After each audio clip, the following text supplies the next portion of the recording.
I'm gonna try to do one more read while Teddy's sitting here, all cozy and relaxed. So it's another Mrs. Schauf and Teddy story time, yeah. Oh, I'm sorry.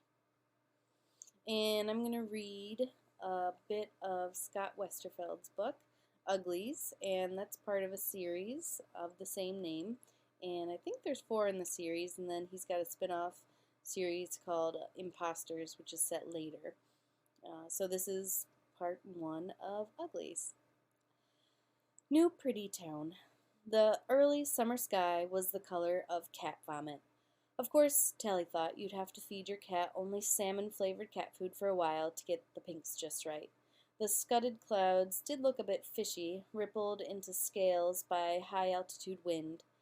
As the light faded, deep blue gaps of night peered through like an upside-down ocean, bottomless and cold.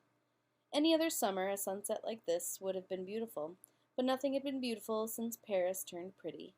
Losing your best friend sucks, even if it's only for 3 months and 2 days. Tally Youngblood was waiting for darkness.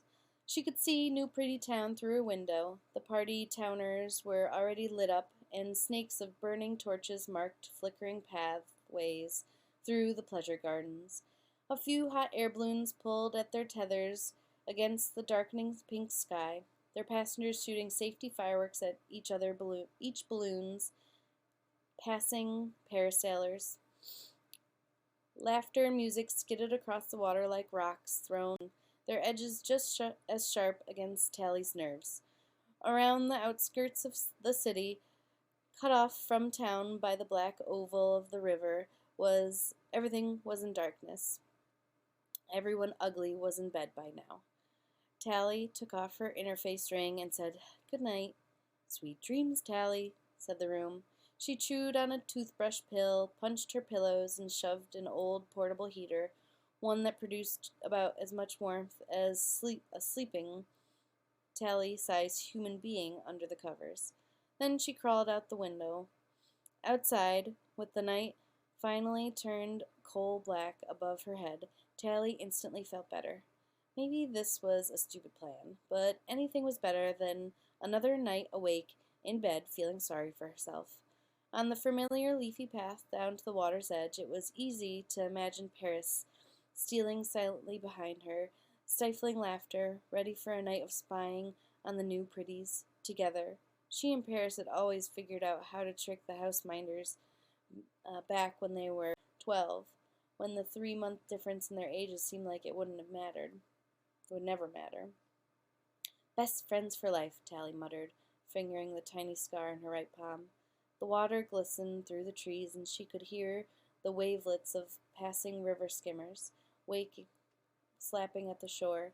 She ducked, hiding in the reeds. Summer was always the best time for spying expeditions. The grass was high, it was never cold, and you didn't have to stay awake through school the next day. Of course, Paris could sleep as late as he wanted now, just one of the advantages of being pretty. The old bridge stretched massively across the water, its huge iron frame as black as the sky. It had been built so long ago that it held up its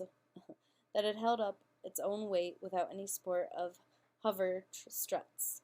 A million years from now, when the rest of the city had crumbled, the bridge would probably remain like a fossilized bone. Unlike other bridges into New Pretty, the old bridge couldn't talk, or report trespassers, more importantly.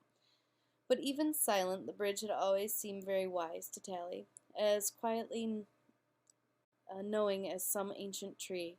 Her eyes were fully adjusted to the darkness now, and it only took seconds to find the fishing line tied to the usual rock.